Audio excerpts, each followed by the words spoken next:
नमस्कार, हम हैं लक्ष्मी शंकर पांडे और आप देख रहे हैं ह्यूमन टुडे। आज हमारे स्टूडियो में खास मेहमान हैं जनता दल यू के जिला अध्यक्ष सर्वेश राय जी, वरिष्ठ नेता विनीत बर्नवाल जी, ज्ञानपुर विधानसभा से भाजपा के प्रत्याशी रह चुके और वरिष्ठ नेता डॉक्टर राकेश कुमार दुबे जी। आज हमारा खास मुद्दा जो है ईसाई मिशनरियों को लेकर है। मिशनरियों के खिलाफ भदोही में या आसपास कई तरह की बड़े लंबे समय से शिकायतें आती रही हैं। कभी इन्हें धर्म परिवर्तन को लेकर कभी इन्हें दलितों को या गरीबों को दवा के नाम पर, झाड़ फूक के नाम पर, कुछ देने लेने के नाम पर, बरगलाने के नाम पर, धर्म परिवर्तन से संबंधित उन्हें उकसाने के नाम पर आदि शिकायतें मिल रही हैं। इसके कई प्रमाण भी हैं। आप जब सुरियावा निकलेंगे, सुरियावा के इधर एक चौथार गांव है। चौथार की दलित बस्ती में 3/3 हरिजन जो हैं इस समय पूरी तरह मिशनरी से जुड़े हुए हैं और मिशनरी मय हो गए हैं। आप जाके देख सकते हैं, चौथार की बात है, प्रमाण दे रहा हूं। खैर, हम चर्चा आज वह विषय नहीं है। विषय ये है कि जो मिशनरियों पे आरोप लगते रहते हैं वो कहाँ तक सच हैं और कहाँ तक गलत हैं। मूल मामला अभी हाल में भदोही में स्थापित करुणालय का है। करुणालय मिशनरियों की एक संस्था है और जो लंबे समय से यहाँ चल रही है। पिछले दिनों करीब 17 अगस्त के आसपास एक बालिका की वहाँ मौत हो गई थी। मौत को कोई आत्महत्या बताया तो किसी ने ये कहा कि नहीं, ये संदिग्ध परिस्थितियों में मौत हुई। मौत क्यों हुई, कैसे हुई, प्रशासन भी ये माना कि ये संदिग्ध परिस्थिति हुई। लेकिन है कितना दिन पुराना, अगस्त का मामला है। आज 2-3 दिन पहले जिलाधिकारी ने एक कमेटी गठित की है जिसमें प्रशासनिक लोग हैं और वो कमेटी जांच करेगी। कमेटी को ये सौंपा गया है कि फला बिंदुओं पर आपको जांच करनी है। 17 अगस्त की घटना है और बड़ी खास एक नाबालिग बालिका कुशीनगर की है, एक करुणालय में रहती थी और वह मौत की शिकार हो गई। कैसे हुई, ये महत्वपूर्ण बात है, बड़ी घटना है। एक दीगर जनपद की बालिका यहाँ रहते हुए मौत का शिकार हुई और आज तक उसकी जांच अंधेरे में है। उसकी फाइल कागज खा रहा है। प्रशासन की उदासीनता, पुलिस विभाग की उदासीनता, इतना दिन तक बैठे रहना, क्या यहाँ पुलिस निकम्मी है? जैसा कि सुनने में आया है कि भदोही नगर में एक करुणालय चलता है। उस करुणालय में एक नाबालिग बच्ची की पिछले दिनों संदिग्ध परिस्थितियों में मौत हो गई और वह आत्महत्या कर ली। किस कारण की हत्या किया गया और यह भी प्रकाश में आया कि उसके परिवार, उसकी माँ भी यहाँ रहती थी। लेकिन आत्महत्या होना किसी संस्था में यह बड़ी बात है और वह आत्महत्या हुआ क्यों, उसकी जांच होनी चाहिए। लेकिन मैं धन्यवाद देता हूँ यहाँ के प्रिंट मीडिया को और ह्यूमन टुडे को कि इस मामले को इन्होंने उठाया और जिलाधिकारी के माध्यम से आज कल ही मजिस्ट्रेटियल जांच करने के लिए समिति बना दी गई है और बाल सुरक्षा आयोग को भी लगा दिया गया है। ऐसे तमाम बिंदुओं पर उसमें जांच गठित हो रही है और जांच गठित की गई है और उसमें जो भी दोषी होगा, चाहे कोई भी मिशनरी हो, मिशनरी का काम है अपने धर्म के लिए काम करना, किसी दूसरे धर्म के व्यक्ति को बरगलाना नहीं। इसीलिए हमारी सरकार अब धर्म परिवर्तन पर एक कानून भी लाई है कि धर्म परिवर्तन करने वाले व्यक्ति के खिलाफ कठोर से कठोर कार्रवाई की जाएगी अगर उनको धर्म परिवर्तन कराया जाता है तो, की संस्था द्वारा। लेकिन यह भदोही की जो बात है, मैं आपको आश्वस्त करता हूं, हम लोग भी जिलाधिकारी से मिल करके और इस पर गहन जांच करा करके जो भी इसमें दंडित होगा, जो भी संस्था दंडित दोषी होगी, उसके खिलाफ कड़ी से कड़ी कार्रवाई की जाएगी। और यह मामला निश्चित रूप से गंभीर है और जिलाधिकारी को और पुलिस विभाग को इसको गंभीरता से लेकर के, और जैसा कि कमेटी गठित कर दी गई है, इसकी जांच गंभीरता से की जाएगी और उसमें कोई भी दोषी बचने नहीं पाएगा। यह हम पार्टी की ओर से, भदोही जनपद की ओर से आश्वासन देते हैं और जितना प्रयास होगा उस सब में हम लोग बढ़ चढ़ के उसका प्रयास करेंगे।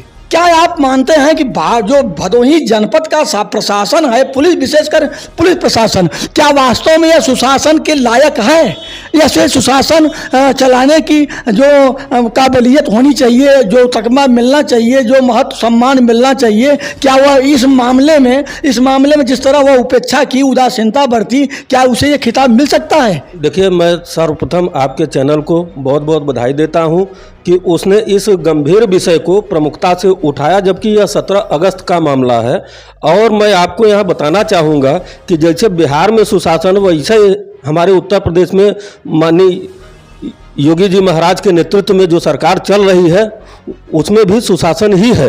और हम कहीं से भी पुलिस प्रशासन पर यह आरोप नहीं लगा सकते हैं कि इसमें उदासीनता बरती गई है। फिलहाल इसमें जो है स्थानीय स्तर पर हम लोगों के द्वारा जिलाधिकारी महोदय को या फिर पुलिस अधीक्षक महोदय को भी अवगत कराया जा चुका था, और उसी का परिणाम है कि यह ठंडे बस्ते में कभी नहीं रहा है। और मामला ये देखने में लगता था कि यह ठंडे बस्ते में करुणालय का मामला चला गया है, लेकिन उस पर कार्रवाई हो रही है। और जो जांच कमेटी बनी हुई है, जैसा कि आपने बताया है कि सूर्यावा के पास कोई गांव है, वहाँ ज़्यादातर लोग ईसाई मशीनरी से प्रभावित होकर के वो उनके लिए काम कर रहे हैं। तो अगर वो जांच में तथ्य सामने आया तो उस पर भी कड़ी कार्रवाई होगी और सजा भी होगी। जिस तेजी से पुलिस ने विधायक के मामले में कार्य किया, उस तेजी से करुणालय वाले मामले में क्यों नहीं किया? बाबू विनीत बरनवाल जी, इस पर आप क्या कहना चाहेंगे? धन्यवाद। सबसे पहले मैं आपको और अपने इस चैनल के श्री हरि जी को धन्यवाद देता हूँ। आपने इस मुद्दों को बहुत प्रमुखता से उठाया। अब आप तो हमारे संघर्षों के साथी रहे हैं। मैं ईसाई मशीनरियों के खिलाफ बहुत से आंदोलन किया हूँ, चाहे सेंट मैरिज में करना पड़ा आंदोलन। आपको याद होगा कि समाजवादी पार्टी की सरकार थी, हम लोग बीड़ा के ठीक सामने जो स्कूल है, जहाँ रविवार को जो है वहाँ धर्म प्रदर्शन काम होता था, हम लोगों को 2009 में याद है वहाँ धरना भी दिए थे और घेराव भी किए थे। बड़ी तांडव हुआ था, उसमें हम 4-5 लोगों को थाने पे लाकर बैठाया भी गया था। उस समय मैं सभासद था, आपको सारी बात मालूम है। उसमें तहसीलदार वहाँ मौके पर थे, बड़ी विवाद हुआ था, थाने घेरा हुआ था।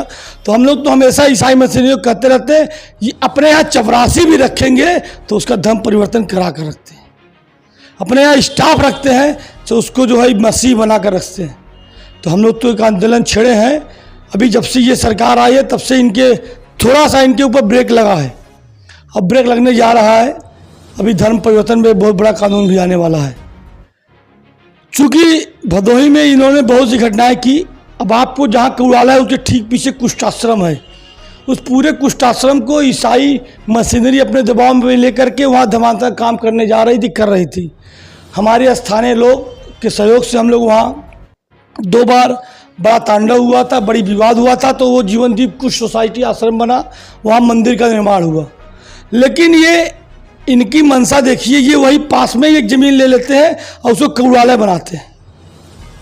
जो दलित गरीब अगल बगल के लोग हैं बुलाते हैं, सिलाई के नाम पर, तमाम नाम पर ये अपना प्रशिक्षण देते हैं, और जिनको प्रशिक्षण देते हैं वो लापता हो जाते हैं। ये बहुत जांच का विषय, इस विषय को हम लोगों ने उठाया है, और जो टीम जांच कमेटी जांच कर रही है वो इनको ठीक करेगी। और इनका पूरा ला करके जो ये सारे मूल में, इनके सारे मूल में इनके जो फादर यहाँ सेंट मैरी जी है, सेंट मैरी चर्च है, उसका जो फादर है वही सब करता करवाता है। भदोही जिले की बागडोर उसको मिली है कि ज़्यादा से ज़्यादा धमाका काम करने का। हम लोग इस पर जांच करवा रहे हैं। जैसा कि अभी हमारे अग्रज श्री रश्मि शंकर जी ने कहा कि 2 मामले, दोनों मामलों को सरकार ने गंभीरता से लिया है। चूँकि अभी त्योहारों का ज़बरदस्त सीजन चल रहा है, पिछले 30 दिनों से त्योहारों को सकुशल निपटाना भी है और इन मामलों को भी देखना है। सरकार बहुत संजीदगी से, चूँकि लाखों लाख की भीड़ जनता सड़क पर रहती है, अभी 2-3 तो त्यौहार बीते हैं, तो त्योहारों को देखते त्योहारों का भी काम कर रही है। अभी विंध्याचल में भी भीड़ है। और इन दोनों मामलों को, जो अभी आपने जिनका नाम लिया है वो मामला और प्लस ये करुणालय वाला मामला, सब मामले सॉर्ट आउट होंगे और जो भी दोषी होगा वो जेल जाएगा, और जो समानता का काम करेगा और जो लोगों को बगलाएगा वो सुरक्षित नहीं रहेगा। इन्होंने भी प्रशासन को क्लीन चिट दे दी है और बता दिया है बता दिया है कि जब जो मामले से जो सवाल आपने किया है, नाम तो नहीं लिया इन्होंने। जो मैं सवाल किया था उस मामले में क्यों इतनी तेजी दिखाई गई और इसमें क्यों उदासीनता, इनका ये कहना है कि दोनों मामले को प्रशासन ने बड़ी गंभीरता से लिया है और कार्रवाई करेगी, निष्पक्षता से करेगी। जो भी परिणाम होंगे, जो दोषी होगा उसे कड़ी से कड़ी सज़ा मिलेगी। खैर, धन्यवाद, आप लोग हमारे स्टूडियो में आए, हम सब आप सभी का धन्यवाद कर रहे हैं।